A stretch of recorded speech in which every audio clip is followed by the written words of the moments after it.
Hello and welcome to Seal Season 6, Week 1. We've got an awesome Demacia and Freljord matchup coming up for you guys tonight. Our first series from Demacia, we have Get Aced or, uh, quote, the good enough team who absolutely crushes everyone daily versus After Dark. I'm joined here today by Alpha. Alpha, say hi. Hello. Awesome. And then we will have a Freljord matchup following up just after this one. Two-game series as normal. We'll be playing the VODs today instead of any live matches. And Alpha, do you have anything you want to say, or should we just roll into pick ban? I say we just roll into pick Ben. Awesome. We'll see you guys there.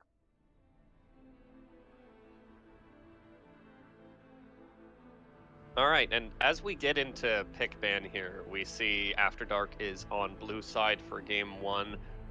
We do have a missing ban on the side of After Dark. I'll let you know if that's an actual champion, though for now we'll assume it's not. We do see the early Lux and Lee Sin ban coming out from their sides, likely targeted bans at Ace players, and then the Caitlyn Leona Rel on the other side. Alpha, do you have any thoughts on like the first part of this pick ban phase here? I would say I really like the Lux ban out of After Dark. That's something that can be flexed mid bot, mid support. Very good ban to get it out of the way. Lee Sin, also very great meta pick, great bans.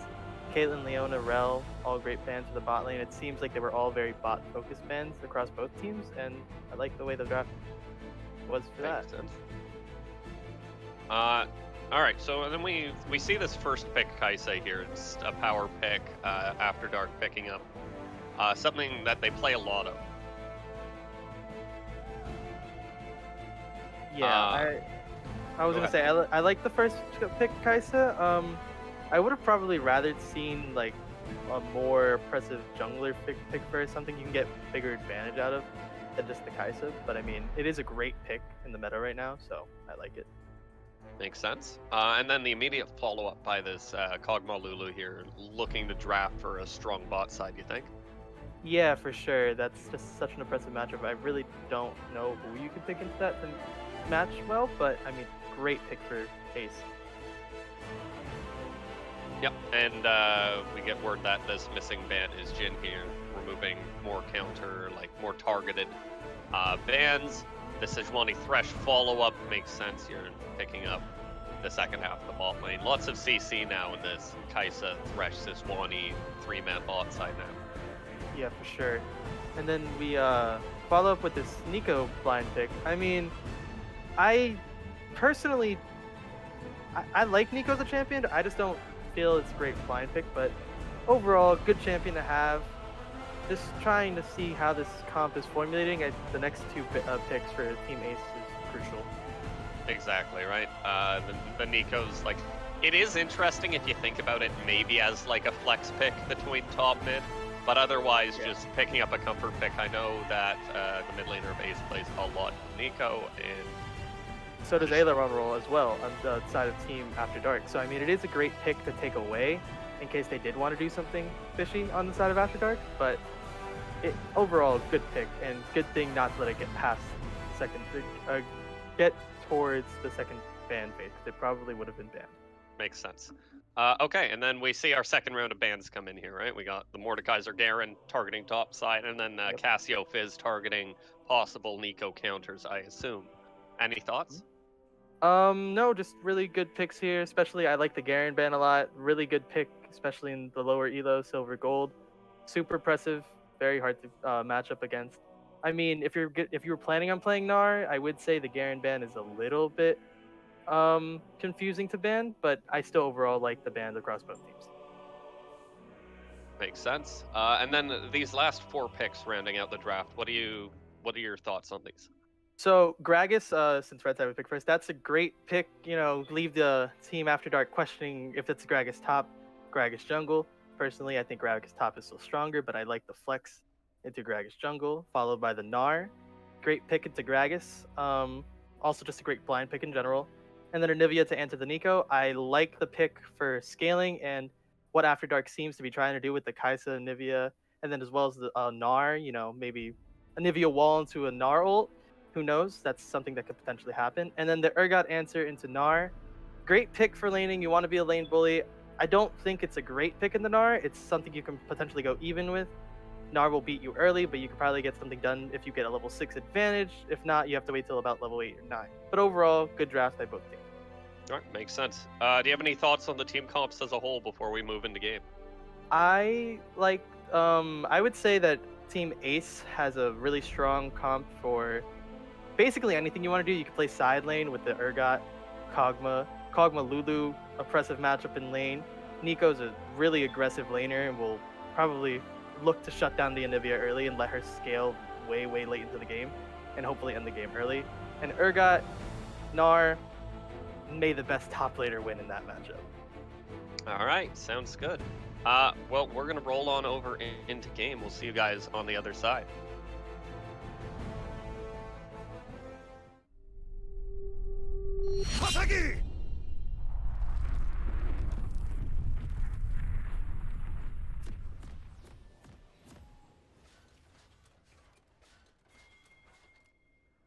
And as we get into game here, we get our first looks at the keystones and summoner spell choices for our individual players here. Uh, so long as nothing crazy happens on the level 1, do you have any thoughts on keystone choices? Anything weird you see here? Maybe summoner choices that you would change?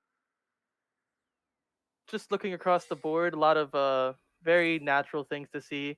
I do think the Ignite on Thresh is interesting. Typically see an exhaust there, but overall good. I like the Predator on Gragas. I mean, it is what you go Gragas jungle, but I don't know. I think it's a very interesting keystone since most champions don't use that anymore. But overall, just normal. Everything's normal overall. I also do like the lethal tempo Kog'Maw. That's also interesting. Maybe PTA is something people look for, but I do like that for early pressure. Or maybe even Hail of Blades would have been something better for early pressure. Makes sense. Makes sense. So we've talked about you've touched on the lane matchups a little bit, right? Like top lane is going to be pretty skill reliant. Mid lane is going to be shoving for Nico early, and bot lane Kog'Maw Lulu is just very oppressive. Though I'll note that there is some possibility for Thresh to make good plays in this lane. It's just really annoying dealing with the Guardian Lulu. Um, how about jungle pathing? We do see both teams starting bot side. Where do you think they're going to go with this? So, yeah, so both junglers are gonna meet on top scuttle, as we can see. Honestly speaking, it's just a matter of who can. Oh, we see something interesting happening. Sejuani skipped the Raptors and is going straight towards her blue buff, actually. So, this could lead into a very early gank for into top or mid. And I we do forget. see a trade coming in on top side, though. Yeah, Sorry to interrupt you there. Aileron roll getting chunked down a little bit there, but it doesn't look like it'll turn into the kill. Good play from the Urgot early, getting that E in. yeah, for sure.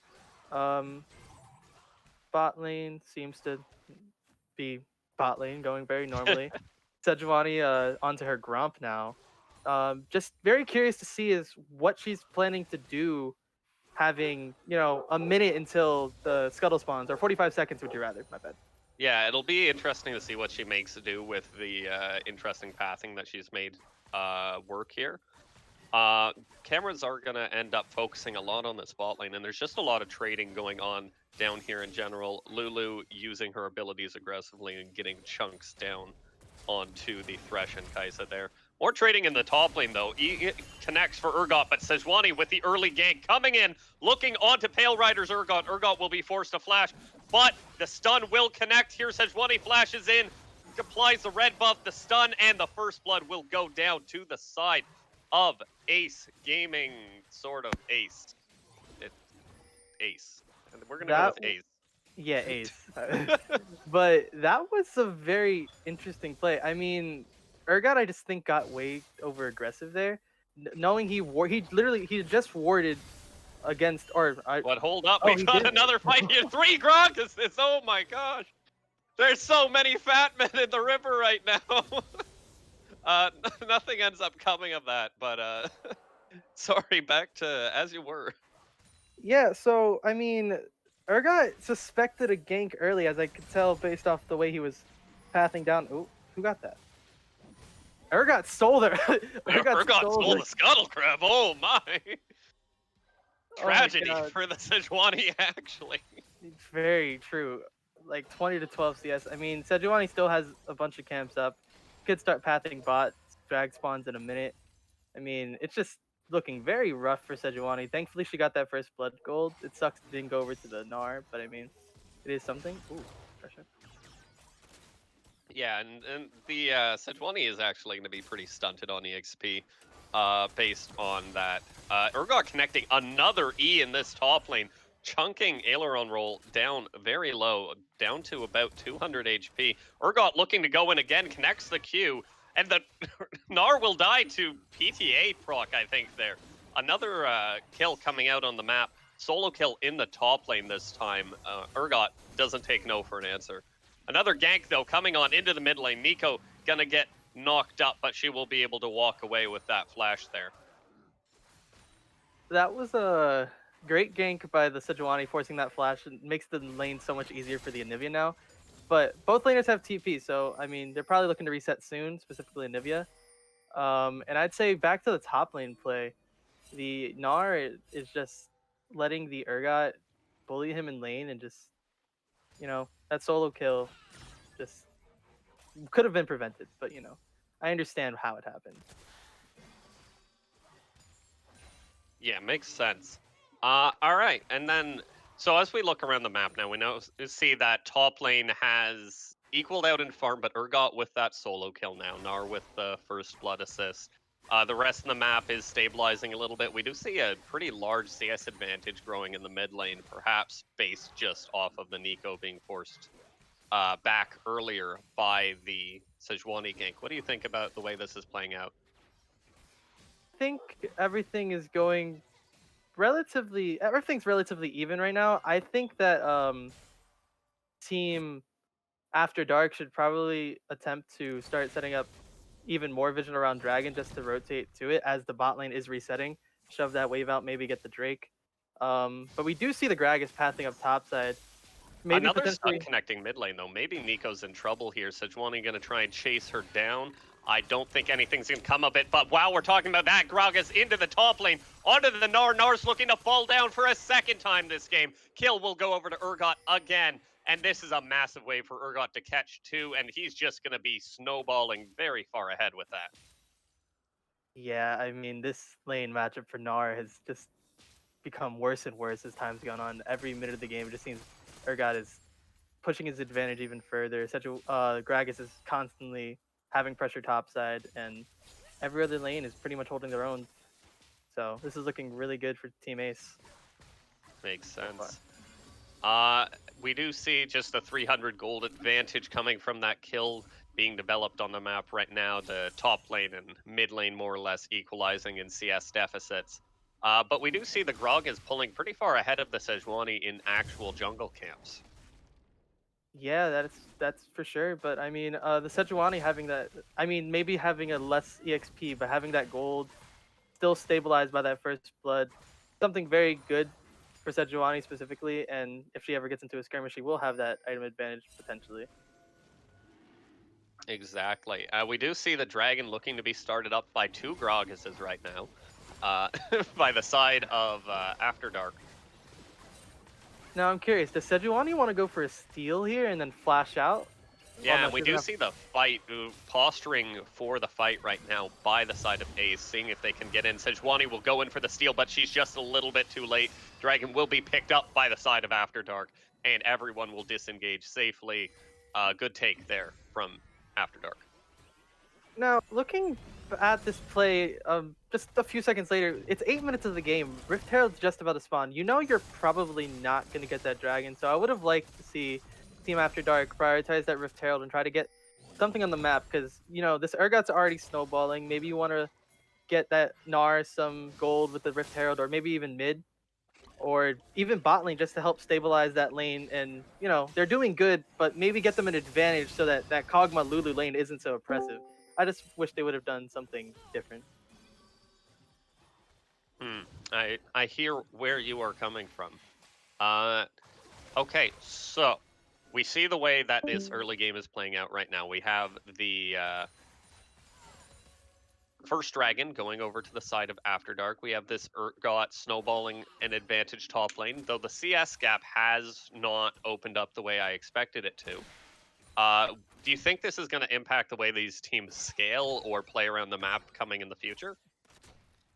Personally, I don't think much of this, like the CS advantages right now, are gonna affect anything. I think everyone's lane is still pretty relatively even. The only lane that is really like super far ahead, I feel right now, besides the top lane, but for the side of After Dark, is that Anivia lane, which is probably the lane you're most worried about if you're the side of Team Ace, because she's just gonna scale and look to. Ooh, Yeah.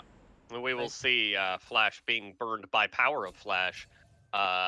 The Sejuani having to get away from the Grog as Urgot there, just a little bit scared.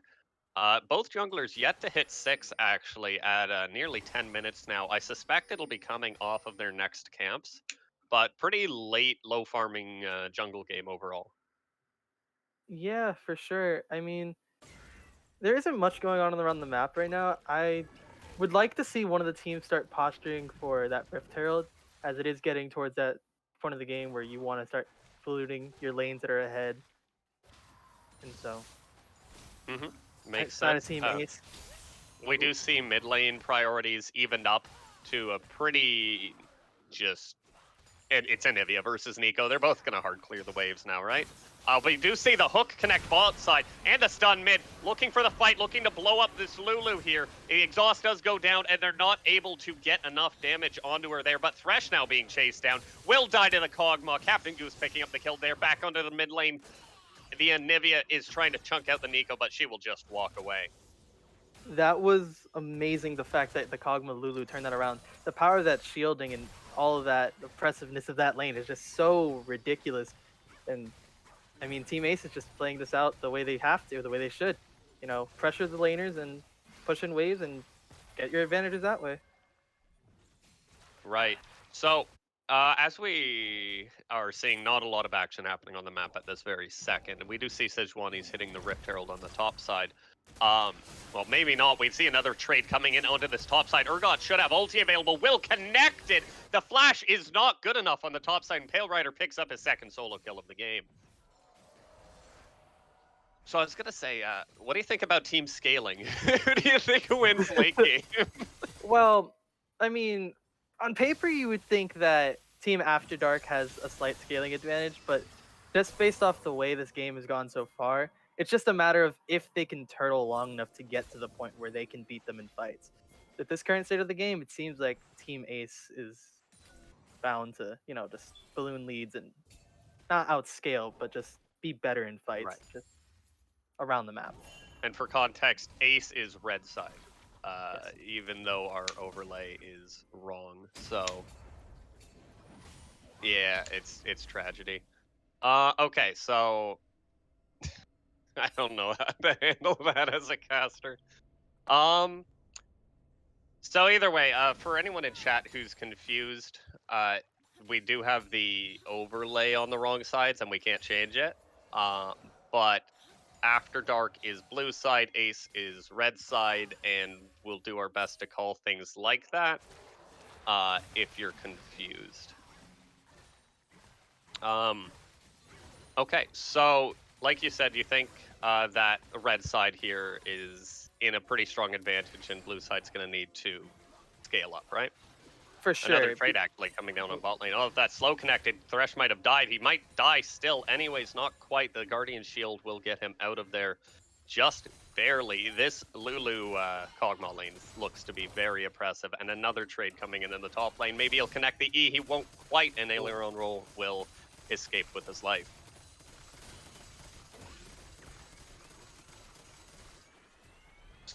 So the camera. Into this dragon fight here, actually, we might just see the fight open up right away. Sejuani blocked by the Nico. Nico going for the big ulti, connects onto 3. Huge Gragas ulti 2, knocking the Nivea into the pit. Sejuani will fall. Nivea's low. Urgot's TP'd into the fight. He's looking to see what he can do. Gets onto the Gnar, will blow the Gnar up at the end of this fight. Flashes out of the Nivea ulti, lives and connects the ulti onto Kaisa.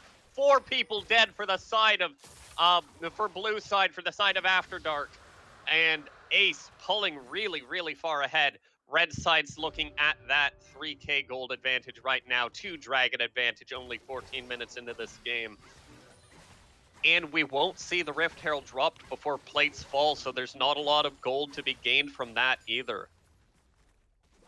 Yeah, that's just maybe a mistake on the side of red side, but I mean, could have maybe released it before the going for the Drake, have more pressure on the map. But honestly, that was probably the best fight that blue team could have gotten. And the Gnar ult was amazing and everything, but they still couldn't get it done. So that just shows how far ahead these laners are. Especially the kills are exactly where you want them. This Urgot and this Kog'Maw, they're just Yeah, more hyper. fighting coming on in here, and we see the Sejuani will fall in trade for the Grog as both junglers falling there at the end, just chasing down, trying to find what they can for the side of After Dark, chasing into Ace's side of the map.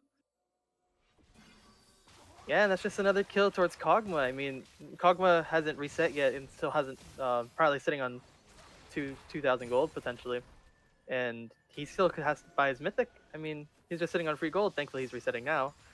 But I mean, there's so Yeah, much going on here that I don't know. It's really hard for the blue side to try to come back from this game at this point. and one of the biggest issues that blue side's going to have here is that all of the gold for Ace is on the right people, right? We see that it's 4 kills on the Urgot, 5 kills on the Kog'Maw. All of the gold is being funneled into their pockets. They're going to be huge, especially this Kog'Maw. Just unstoppable with this Lulu on his back, and it's going to take a Herculean effort from the CC on the side of After Dark to be able to kill that Kog'Maw at this point. Yeah, for sure. And the great thing about on the side of the red side is that they can play this game out in so many different ways. They can team fight if they so please. They can use the Nico and the Gragas, great team fights, or they can just run a 1-3-1. They can have the Urgot in the bot lane, Nico top lane. They have 2 TPs. They can constantly be rotating people out. And on the side of blue side, I mean, yeah, you can do the same thing, but I don't think you see Anivia as good Well, as we a see side another laner. fight. Sorry, interrupting you there. Gragas ulti comes in. Gragas looking to fall, but will get the Lulu ult. Lulu shields. He will still fall. Thresh escapes just barely. Looking for the lantern. The Kais is not able to find it. Now Thresh is looking to fall. There's a fake Kog'Maw. There's so many dogs down there running them down. And the fight in the top side's going in favor of Urgot as well. No ulti available to pick up the kill on the Gnar there, but just a 2-for-1 at the end of the day. Grog is giving his life for the engage to set up that play on the bot side. I mean, and once again, kills going over to Kog'Maw. I Oh, mean, the Kog'Maw's getting a little greedy! And that's a oh, 1K shutdown for the Anivia. The turret will fall at the end of the day, but that is not worth it. not at all. I mean, it is still a 4K gold lead, or just about.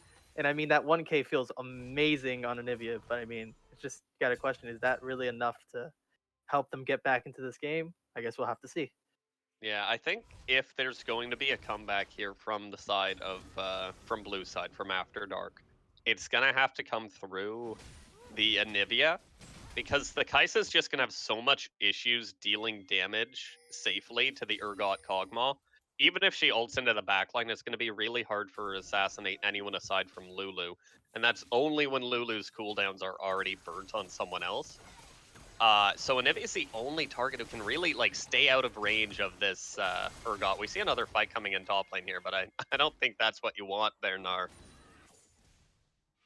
So it's great that the shutdown went on to Anivia here, and it's the best place it can go, but we're gonna have to see if she's able to leverage that to turn it into something here.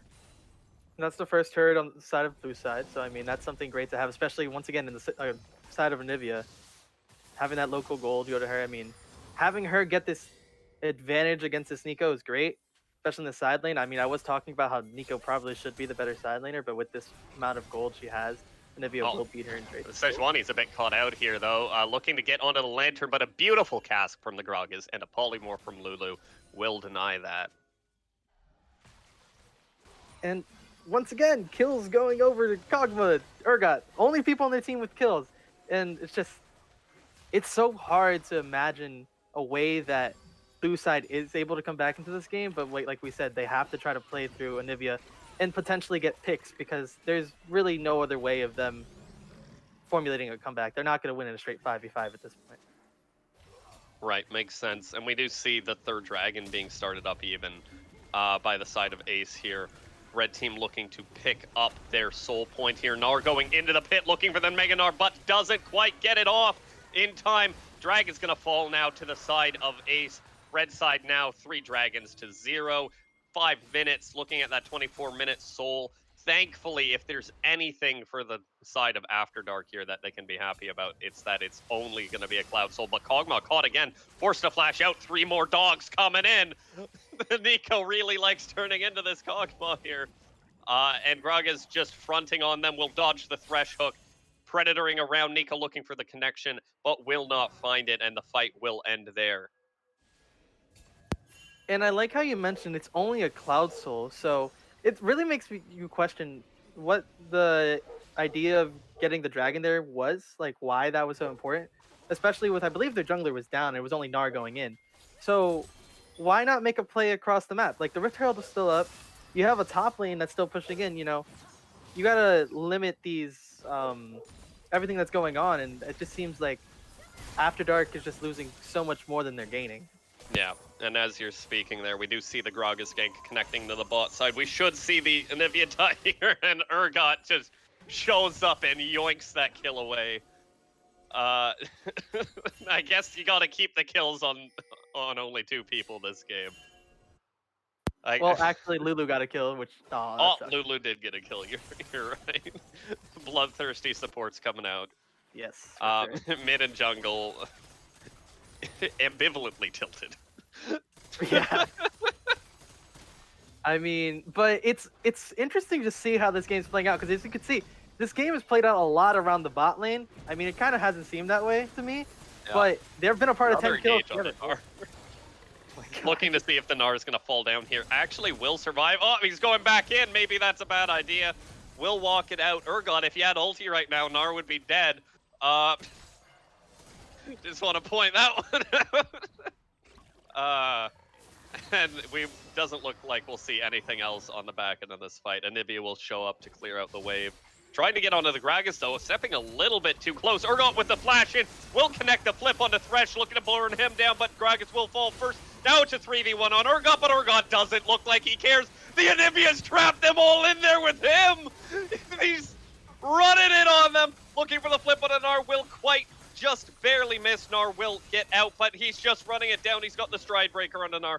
Gnar will walk it out. Lulu Urgot is unstoppable right now in the 2v4 after that Gragas falls. Going back under the turret, looking for the connection on Gnar. Urgot ulti still not up. Used it a second time during that fight.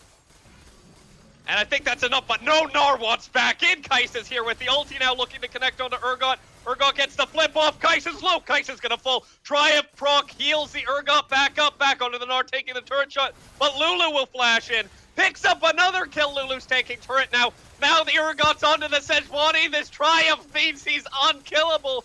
Picking up the kill onto Thresh. Maybe not quite. Anivia's back now. Now it's back to the original fight, and that's like 5 kills or something going on in this bot side. The wall will connect onto Kog'Maw. Now looking to chase him down. So will the dash by Sejuani. The double Nico ult though. Looking to turn it around. Kog'Maw will fall. Sejuani will fall at the same time to the Kog'Maw autos. While on the bot side of the map, we do see Urgot and Lulu hitting the turret. The W will connect by Kai'Sa, but Kai'Sa ulti still not available yet, looking to get out of range of this Thresh hook, but Urgot wants back in! I don't know about this, or she's gonna get Lulu shielded. He will just fall 300 plus 1,000 going to the Kai'Sa there. Kai'Sa will try and walk away, but will get belly flopped by the Gragas, and somewhere in their Thresh also died, and we're pushing it in him. Take it from here, buddy. Oh my god. I mean, that was just a constant like a minute and a half of fighting. I mean, if you're the blue team right now, I mean, that's not the way to approach that, but if you're the red side right now... Oh, Gnar's looking for the Mega Gnar, gets polymorphed. That's a very small, angry dinosaur, and he will get bobbed by the Gragas. Well, I mean, we could say that Gragas is no longer molding. He got 3 kills within the last 2 minutes, so I mean... Not bad. This just is walk it out through mid lane turret. This is just the best case scenario for the red side. I mean, They have two of their laners incredibly ahead in CS, 9 kills each, only have died twice. This is all you could ask for if you're the side of Ace. Yeah. If there's any saving grace there might have here, it was Thresh just walking into the bush looking for the connection. Will get polymorphed. Nico goes in, but she will die first. Now Sejuani onto the Kog'Maw. Kog'Maw's going to try and run away, but she can't run away from that boar, especially not with 4 people behind her. Will pick up another kill going over to Anivia. Thresh will die to the Kog'Maw passive, but hopefully they'll be able to pick up this Soul Dragon.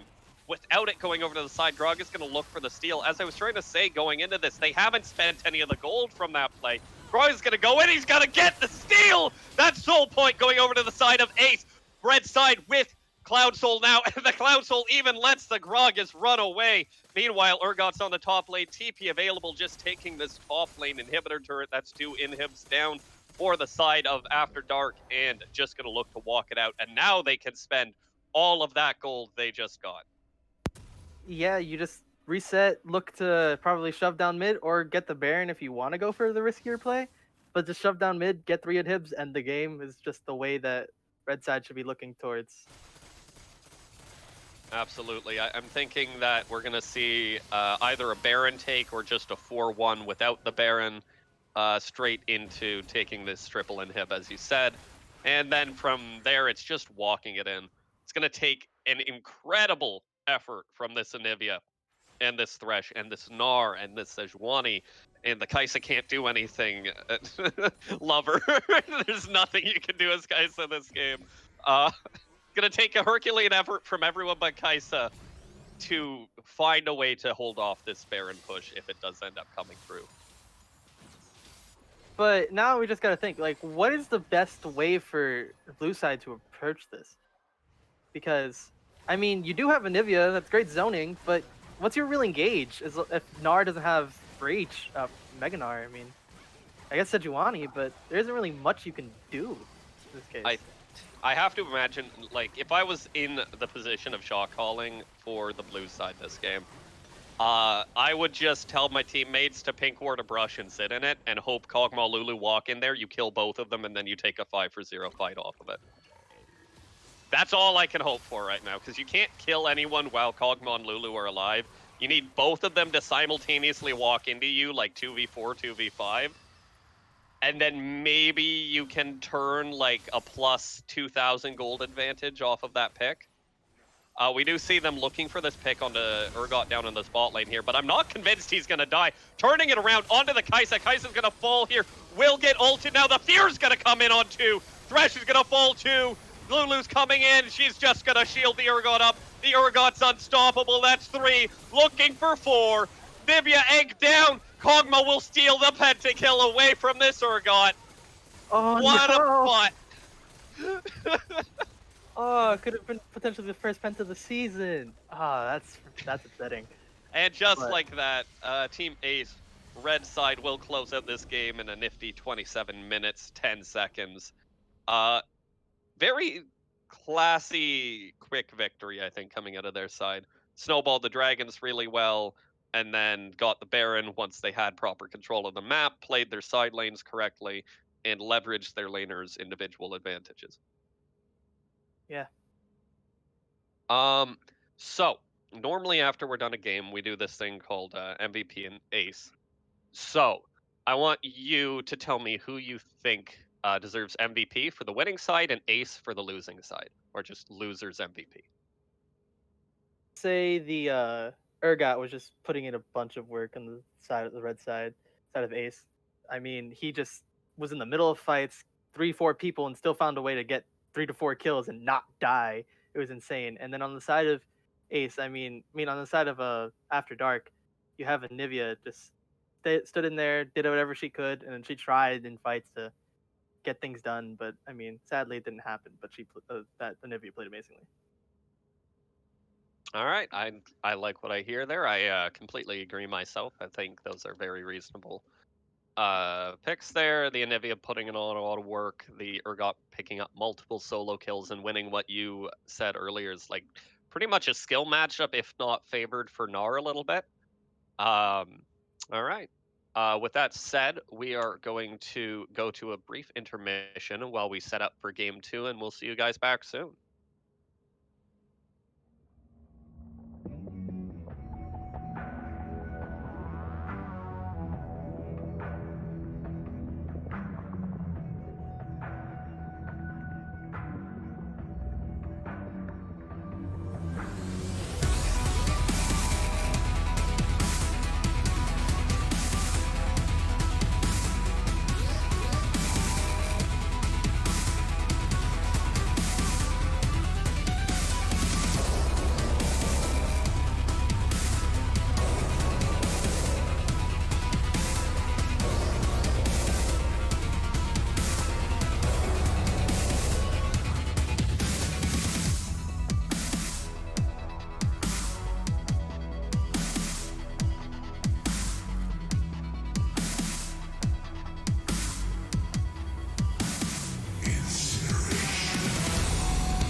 Hello and welcome back to Seal Season 6, Week 1. We've got Team After Dark versus the good enough team who absolutely crushes everyone daily. That second team, Ace, is currently up 1-0 in our best of two series, our first casted, streamed Demacia match of the season. Uh, Alpha, do you have any thoughts about the last game that you want to share before we move into pick ban, or should we just move right on into it? I mean, if you're the side of Ace, I'm just all you could say is that the last game played out exactly how you wish. You got your two scaling people ahead and your side laner ahead, and just did everything you needed to do. But we can Makes go into sense. pick ban. Yeah, as Alpha says there, just a very clean game from Get Aced, and looking to see if they can repeat that performance after dark on the other side, trying to see if they can poke a hole in what gave Ace such a large advantage last game. As we see now, we're rolling on into this pick ban, and we have some returning favorites. We have some differences in the draft here. Walk me through it, Alpha. All right, so on the side of Ace, you have your first pick, Nico. Quite interesting to me. I mean, the Nico pick was fine last game. Nothing extraordinary, I guess.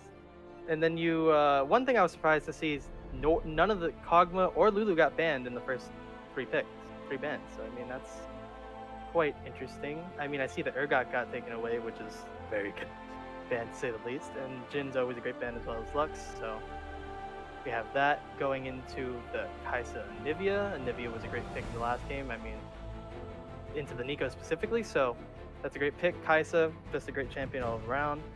Then we go into the second phase of bans. You have Rammus Jarvan, so focusing jungle.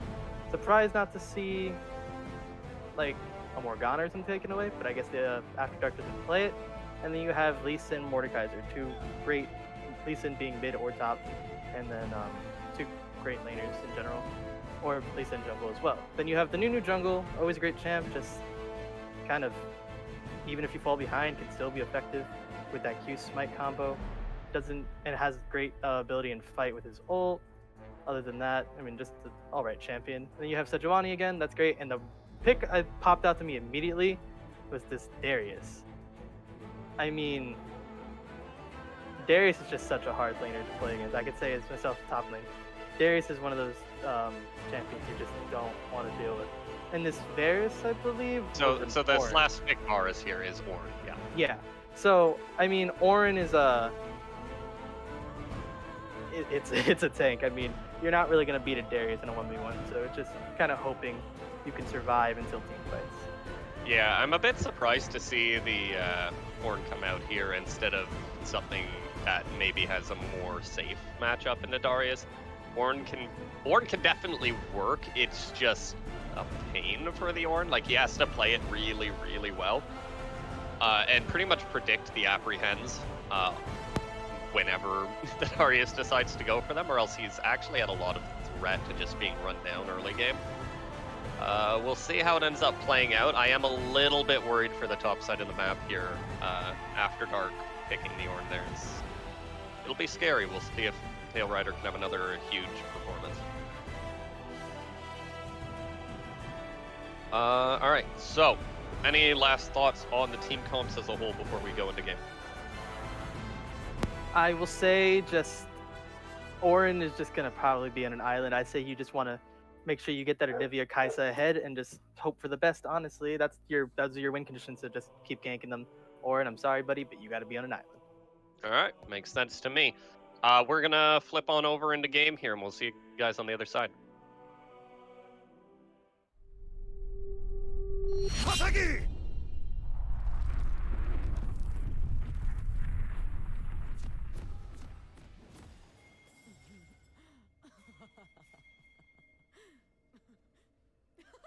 All right, and as we get on into game here, I'll ask you any thoughts on summoner spell choices, keystones, and stuff like that. I will say, the Ornn specifically, he brought Grasp. That's a typical thing you bring on Ornn.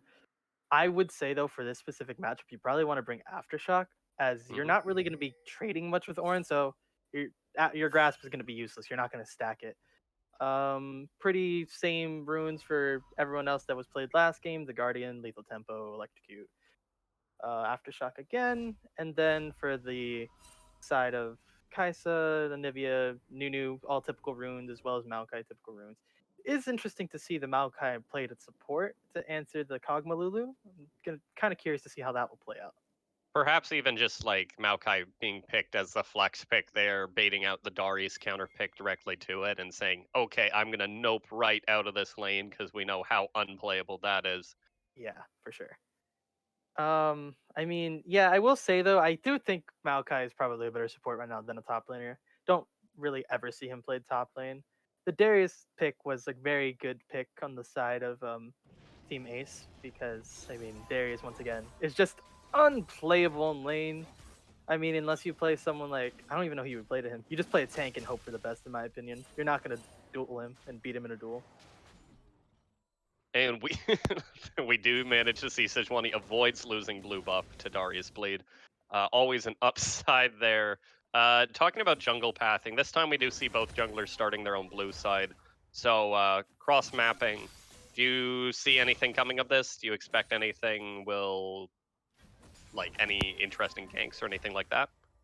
I think this is great for both teams actually because Nunu is gonna want to snowball that Darius lane once he gets to that scuttle and do all that, and Sejuani is gonna want to either gank bot or mid, as I said pre-game.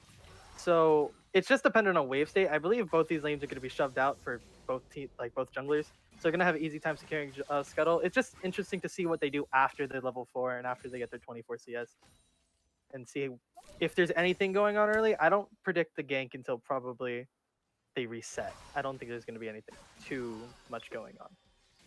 Mm-hmm. Okay, and we see more bullying coming out of this Kog'Maw Lulu here in the bot lane, continuing to be really oppressive. The Maokai saplings do try to push it back a little bit, but that still has a cooldown. The damage is way lower now after the nerfs and the mana cost.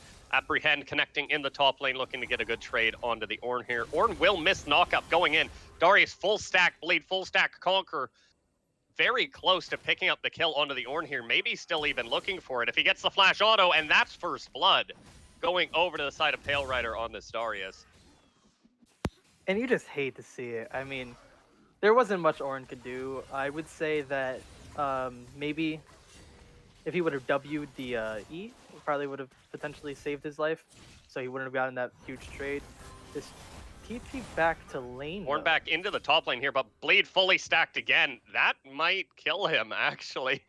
Watching Yeah. it tick down, we're just out of it. Darius looking to go in, will take the turret shot. Nunu's up top lane now, too, looking to answer on a Darius. No summoners available for him anymore.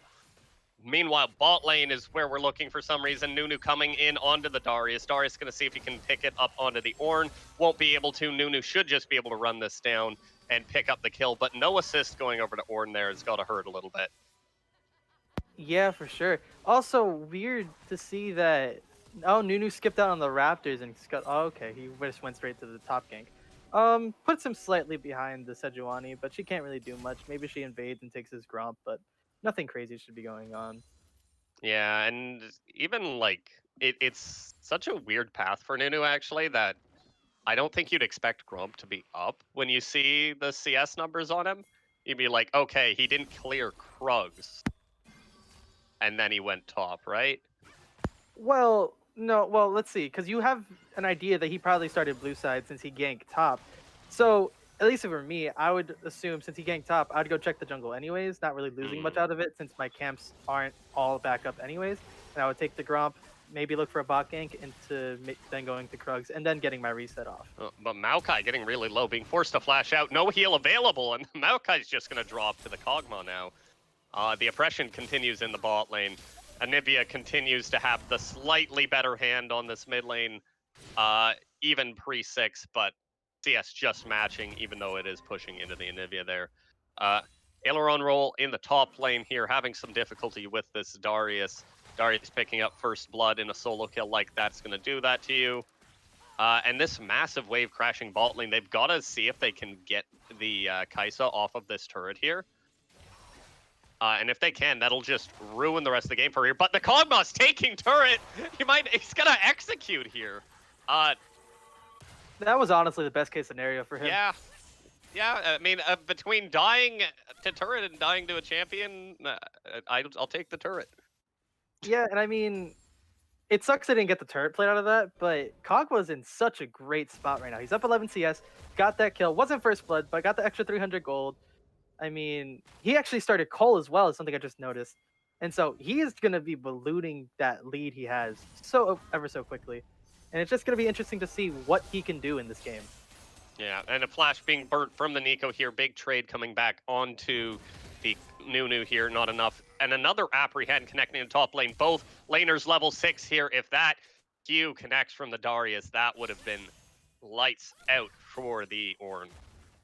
Yeah, I would have loved to see Orin do something cheeky like W, get the auto off while you're ulting, and then get the auto off or the ult off, and then get the passive proc again. Maybe would have killed him. I don't know. Just a little thing I would have thought to do, maybe, but would have been Of fun. course. We are looking at another engage coming in from Ornn. Apprehend answering back. Darius gonna look to see if he can make the play here. No ultis coming out yet. Will barely. They're both bleeding. They're both at 10% HP. And Darius will pick up the kill just barely there. No Ornn ulti coming out. You gotta think that that was just a bit of a miscalculation coming out from Aileron roll there. Yeah, you hate to see that. That's one of those tilting plays. I mean, the one thing I wish Orin would be doing in this lane is I wish he would be holding on to his E. Since you know he's going to be Eing you in, right? Why are you trying to engage onto him? I feel like you should be playing this lane a bit more passively, just trying to get your EXP up and just be effective for the team and not really for your lane. Because that's not, when you're playing Orin, it's not really for the lane, in my opinion. You're playing to scale to 13, 14, and get your team ahead, gold wise. Mm-hmm. All right, so as we look, I stand corrected as another engage coming in onto the bot lane. Kog'Maw will cleanse out of it, but Lulu rather gets caught by the other barb of that Maokai ulti, looking to run this Kog'Maw down under turret, but he just wants to turn it. Kai'Sa's alone. Now Nunu's alone. They're all walking in one at a time here into the Kog'Maw barrage. And Kog'Maw's just going to stand his ground there, 1v3, even with his Lulu gone, just trying to pressure them out of his lane. So now you think, right, that Red Side should start prioritizing the Drakes, right? As, you know, they have bot prio now. Maybe they don't have mid prio at the moment, but that wave's going to be shoving back out top lane. Another fight going in top lane here. Another kill going over to the side of Pale Rider on this Darius. It's just going to be a rout from this point on in this top lane. It's not going to be a lot Ornn can do. The wave is currently frozen in front of Darius's turret. We'll see if it stays that way. I feel like just the way Darius plays, he's probably going to shove it out and try to fight him again. But I just hate to see, you hate to see it whenever the team has an advantage and can go for the Drake and not do it. It's just so ever so frustrating. And they crashed the wave in a turret. They simply could have crashed it and just all three of them rotated to get that first Drake of the game, and then give Nunu an advantage and potentially to get the first Rift Herald of the game and get this Anivia ahead by 11, 12, 13 minutes. Yeah. We'll have to see how it ends up playing out from here. Right now, wave state's relatively even across the map, save for top lane. But we do know for certain that this Kog'Maw is very powerful in this bot lane. And once he gets back there and once he's able to get a minute or two in this lane, should be able to push back the Kai'Sa Maokai and look for a dragon there. We do see pings already coming down from the side of Ace, looking at that dragon, as we said. It'll be interesting to see when they end up going for it. Yeah, you figure they would probably try to go for it now, or the Sejuani could probably try to solo it, considering they saw the Nunu up top side. Oh, man. That combo. More trading coming in the top lane here. Norn doing everything he can there. But a stun connecting onto the Nico here. Actually, a lot of damage going to go down onto the Nico here. Forced to ulti just for the shield to stay alive. Neither mid laner has TP available. CC's not going to connect onto the Darius in the top lane. Just very comfortable for the Darius here. Not able to be caught out by the After Dark squad. So I feel like we've done a lot of talking on After Dark, and it seems that, you know, this 1.7k gold lead, quite annoying to deal with, but, you know, gotta think of how can Team After Dark get back into this game.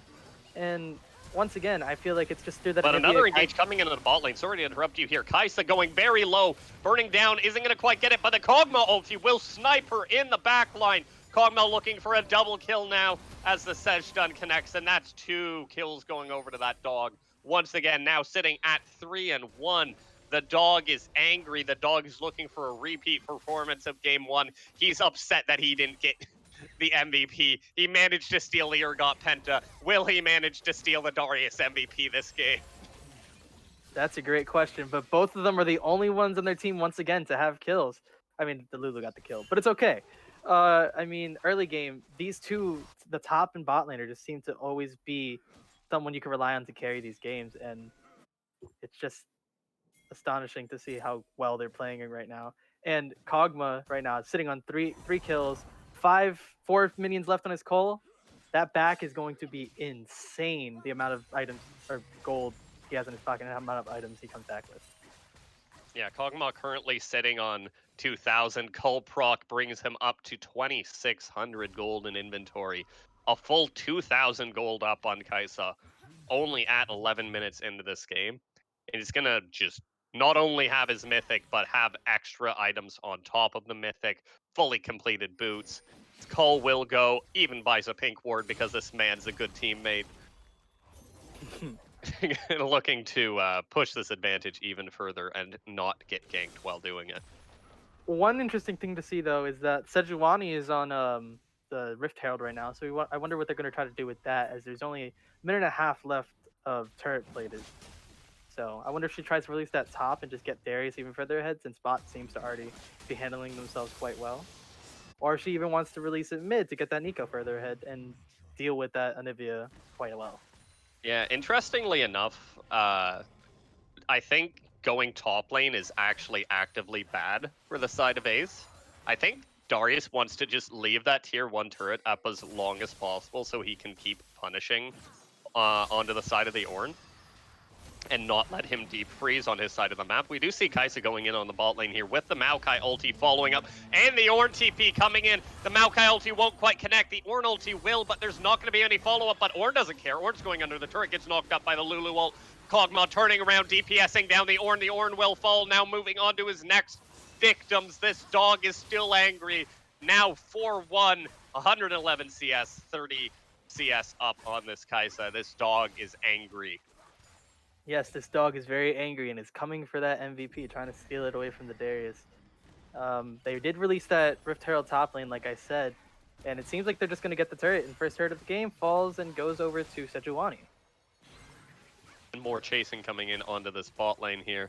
Gonna see if they can connect some damage onto the Kai'Sa and the Maokai, push into this turret, maybe even get a turret of their own before plates fall. But no, plates will fall in 5 seconds, and that gold will be forever lost to the Summoner's Rift Aether. And the Scuttle Crab goes to Kog'Maw. Yep. But does his life. Kog'Maw very low, forced to blow cleanse. Now in the top lane, Darius fighting the Nunu and the Ornn simultaneously, looking for the second Q off. Looking to get the ulti onto the Nunu. Gets the Triumph proc, another Q onto the Ornn, healing up again. This Conqueror's doing work. Ornn can't do anything. Ornn doesn't have any damage left in his kit. That's a double kill for the Darius. Blowing his flash at the end there just to get in range. Kog'Maw's like, I want red buff, but I have no HP. Lulu, please help. And the fight will end there. Kog'Maw will execute, I guess. But meanwhile, in the top lane, the Anivia's back onto the Darius. Will pick up the shutdown, and Lulu will take red buff in honor of her dead dog. And once again, another game where Anivia is just coming around the map, getting picks, getting shutdowns, and you just gotta wonder, can Anivia do anything with this gold she just got? Absolutely. Did anyone? No one. That was an execute for the Kog'Maw, right? No one got the gold. No. So, still maintaining that massive shutdown on him. Someone is going to be a little bit confused when they look at the scoreboard this game when Kog'Maw walks back to lane and Lulu has a red buff. But, but aside from that, we do see Darius getting that double kill top side. Does get shut down by the Anivia, as you said. Lots of gold going over to her, and it's again going to be on her back to do a lot of this damage because it's so difficult for Kai'Sa to walk up. As I say that, Kai'Sa walks up and dies. Red buff Lulu stealing the kill, making sure that all the kills are once again not on Kog'Maw and Darius, but keeping them away from her jungler and mid laner as normal. Maokai will look for the engage, does root up the Sejuani here, but Kog'Maw's just going to stand there and turn it around. Now onto the Maokai. The Maokai will drop as well. Sejuani wasting flash a little bit, but the Ornal is going to come in, going to look for something. Anivia's trying to pick up any kills she can, but she's walking into Kog'Maw. That's not a good idea. That dog's angry. The dog will flash over the Flash Frost and just pick up the essential solo kill onto the Anivia as well. Good play coming out from the Captain Goose himself right there, flashing over that stun and securing the kill while protecting his own life. And another game where, you know, Team Ace is just doing amazingly across the map. They got a bot turret, they got a top turret, 2 waves crashing into that top tower, got the second Drake of the game. Once again, another game that is just going the way you want it to go on the side of Team Ace. Exactly. It's just lots. You just see the leverage coming out from this, like winning top side once again. This time more matchup dependent winning top side than last time, I'd say. And then this Kog'Maw Lulu just continuing to be so annoying to deal with on the bot side of the map. And then you just keep throwing bodies at the Kog'Maw Lulu, and they keep turning these 3v2s, these 4v3s, these 2v5s into kills for this dog. And well, when you just fail that many man-up plays on the map, you're gonna fall this far behind. Now Darius onto the Nunu in the top side will block the snowball. Nunu procs the phase rush, trying to run away, will flash away as well. Maokai now here looking to turn it. 4 people in the top side of the map looking onto the Darius. Darius doesn't have any summoners up, but Ghost does just come up right now. He can run away if he wants. Meanwhile, on the bot side, we do see Ornn being chased down. The stun will connect. Now Darius on the top side in the 1v4 does have that Ghost running, looking to turn it, and he died. And now on the bot side, the Ornn is getting auto-attacked to death by Sejuani Neeko. And he's dead. And in the mid lane, the Kog'Maw's hitting a turret. And it's dead. And then Anivia's hitting the minion wave. And it's dead. And now and we're the at... Kog'Maw is not dead. Yay. Sejuani onto the Nunu. Kog'Maw being chased down now by the Maokai and the Kai'Sa, but will manage to turn back the kill onto Kai'Sa. No Triumph proc to come in though for the Kog'Maw. He will fall at the end. Maokai will now fall to the Sejuani Neeko combo. Lulu, however, picked up again on the backside of that map. Doing well there, and oh, that's a fake Kog'Maw. I'm like, that man's already dead. How's there a Kog'Maw there? Ornn getting a little bit baited in by the Neeko W there. Good use of that ability to deceive their opponents. Sejuani getting caught out now. No W up, no flash up. Sejuani's looking to die. Will smite the camp for HP, but will fall at the end. And there's another Sejuani, but it's dead too because it was fake. Yes, what an amazing wall by the Anivia right there. And once again, another fight where Anivia finds a way to get a shutdown, followed by another kill, and a fight that went in favor of Red side after dark. I mean, that is what you're looking for. You want to try to catch someone out and get back into this game. It's, you know, you drafted a really good team fight comp, but at the point of the game you're at, it's not going to be effective in a fight. You're not going to beat them in the straight 5v5. They're just way too far ahead. That 10k gold lead or 8k gold lead, just too much to deal with. So catch out 1 or 2 players, get a few shutdowns, maybe find a way back into this game. Absolutely. And I agree with you. I think that's their best route back into this, is just looking for picks and random shutdowns around the map. Was that Rift Herald picked up? It was. It's picked up by Kog'Maw just before the Baron spawns with barely any time left. Maokai walks a little bit too forward. Bit too far, but the Kai'Sa's like, I want Neeko. Picks up the kill, 1-for-1 kill going over to Kog'Maw. Now Nunu walking into Kog'Maw. Kog'Maw walking into the Nunu, rather. Into the Anivia as well. Anivia getting flashed on now by the Darius. Darius looking to turn this play around. Doesn't. He does have the ulti available, not choosing to use it yet. Looking to get onto the Anivia, but ulti is the egg. Doesn't matter. Sejuani picks up the double kill. Will be the triple. And that's just an ace for 2 for the side of Ace. One interesting thing to see is that no one on the side of After Dark has any grievous wounds. You're playing versus a Darius, yet haven't built grievous wounds yet. That's kind of upsetting to see. And also, maybe Darius should have taken advantage of that and built Grow Drinker. It's just a little thing that might have been fun to see I because the think healing's Stride insane. Breaker's still the right choice there. Oh no, for sure. I'm just saying it Even might if have been even more if the fun. enemy team was locked out of building Grievous wounds, I think you still want the Stride Breaker here. But as we say that, Darius getting engaged on top side, looking to turn it around. Speaking of lack of Grievous wounds, there's an Ignite onto the Darius, and that's all the Grievous wounds mitigation you need for now, apparently. We'll be able to pick up the kill thanks to it. And Darius will give over, was that another shutdown or just some gold? But an Ornn ulti coming in mid lane, going onto the fake Nico there. Ornn getting interrupted during it is engaged. Nico going in for a massive ulti onto 3. Sejuani trying to turn it around. Lulu coming in to shield the Sejuani, but Kog'Maw's back. Dog angry, dog chase, dog flash over a wall. Dog picks up 4, looking for 5, and that's the ace going over to the side of Ace. Oh my god, another game where he gets a quadra kill, could get the ace to end the game probably. Oh, that's probably infuriating if you're Kog'Maw right now, but I mean, The dog stole the penta last game. He doesn't get the penta this game. Karmic justice in action, everybody. We do oh, see the Rift Herald charging down onto that mid lane inhibitor, now looking onto the Nexus turrets. Should be able to pick up 1, if not 2 here. Working on the minions first, though. Not going to be able to pick up that turret in time. Might be able to heal up, but at the end of the day, it's probably not that important. Kog'Maw just funneled 3 waves into his ever-hungry maw. At yeah. just in front of the enemy base, taunting them, saying, I'm not going to take your turret, but I will take every CS on the map at once. I mean, if you're the side of Ace, you probably just want to shove in that bot lane while that Darius solos that Drake and try to end this Yeah, game or once just again. reset, pick up Baron, whatever, right? Like, you're Yeah. so far ahead on the map, you can just force engagements wherever you want. The 12,000 gold advantage at 22 minutes here is going to be pretty annoying to deal with. Maybe a pick here? Nope. Oh, Oh. but the Nico is getting caught out by the Anivia, and this Anivia, constant bright spot. I say that, getting memed on by the Darius, who was also there. Kog'Maw taking the 1v1 with Kaisa. Kaisa actually surprisingly close to winning that fight, and the apprehend there will come over onto the Maokai. 3 for 0, but closer than it has any right to be for a 3 for 0, I'd say. Kog'Maw half HP, Nico almost dead as well. Now the Ornn down here looking to ulti, looking to see if he can get anything off the ulti. Will get interrupted during his headbutt and just fall for free. Kog'Maw walking up and stealing that kill away from the Darius, as he is wont to do. 16-4 on this dog, just walking it down onto the spot lane in him now, and looking to close out this game pretty quick here.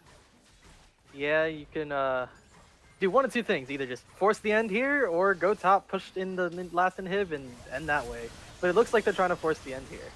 Yeah, Kog'Maw is sitting on 4,000 gold in inventory as we start the end of the game fight here.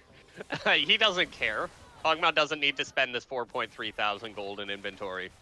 Whoa. Kog'Maw will just walk it down. Gonna end the game here. Nerf Kog'Maw Lulu. I hate this lane. Facts. It's so good. And Okay, I mean, and Kog'Maw just killing him on Fountain. Makes sense. 20 kills for the Kog'Maw. 24-7. We'll continue to farm up and won't hold them hostage any longer. We'll hit the Nexus and end this game. So, did the Kog'Maw steal the MVP? yeah, for sure. Kog'Maw ended 24-7. Sat on 4K gold. That's just, Actually, amazing. end of the game, 5.3 thousand gold in inventory. Okay, so he already had 3 He items. He has was 2 6 items items, ahead. by the way, when he backs. Yeah, pretty much. Yeah, 5, Literally. 6. Literally Yeah, 6 items. and 24 minutes to the Yeah. game. That's insane. Yeah, Kog'Maw for sure. MVP, totally. And then, red side MVP. I think it once again has to go to the Anivia. I mean, you could make an argument for Nunu. He was a lot of places where he needed to be, but I just think that Anivia was constantly something we called out and something we saw as a positive note on their team throughout the series. Yeah, I agree with you on that. I think the Anivia's done a really great job in both of these series. And if there's one good takeaway for After Dark coming out of all of this, it's that the Anivia has worked. Even into a matchup that's pretty oppressive for it early, and even scaling slightly into the mid game. You see how annoying it can be for Anivia to clear certain waves. because of the Nico stun and Nico W. Mm. Um, she still managed to out CS in the first game, even out CS in the second game, though that might be more symptomatic of having waves constantly pushed into her team. And still be the only one making plays, really. Like, you found a lot of good picks with the Anivia, a lot of good shutdowns. And if you're able to leverage that in a more even game state where, well, let's say mid and, or rather top and bot lane aren't quite so far behind in the early game, be it off of draft or be it off of play, uh, I think the Anivia is something to be afraid of going forward for as an After Dark fan. Yeah, for sure. And I mean, Demacia teams should definitely watch out for that Anivia pick, as it seems to be a very strong pick in the side of After Dark. Otherwise, I agree with you on the Kog'Maw. The Kog'Maw makes a lot of sense. Let me tab out here and read this name again off of the sheet. The good enough team who absolutely crushes everyone daily, or get aced, if you will. Pulling out very, very dominant games. I would very much like to see probably the Lulu ban over the Kog'Maw in their future series. I don't want to see that get through again. Giving over Kog'Maw Lulu without a dedicated plan to deal with it is suicide, if you ask me. It's something that we've seen in Seal in the past for many, many seasons, where certain teams just have good Kog'Maw Lulu players. And if you are not coming into that game saying, okay, we're picking Malphite or we're picking Yasuo to wall off the Kog'Maw auto attacks, or we're playing like something really annoying bot lane that actually beats Kog'Maw, like Caitlyn Lux or like a Vel'Koz support or something that's super long Yeah, range and like can Vel'Koz beat it. Jhin. Yeah. If you're not coming in with a plan like that to beat Kog'Maw and Lulu together, ban it, please. It's one ban. You don't have to ban both. You only have to ban the Lulu, because Kog'Maw without Lulu is a small puppy, but with Lulu, he is angry puppy. um, Yeah. I'd like to see that coming out in the future. And then, honestly, just Pale Rider in the top lane has been very dominant, and I'd like to see people focus on getting direct counter picks in that top lane otherwise, so that this can't happen continuously, where you see the Darius and the Urgot just ruin the game from the top side as well. Yeah, I will say though, I did like the Nard pick in the first game. It just, the Urgot just played it up phenomenally. So I mean, he just got ahead, and that's all you can really ask for, you know. Absolutely. All right, so that is the end of our first series. Nolan, do you want to feed me the names for the teams in our next series?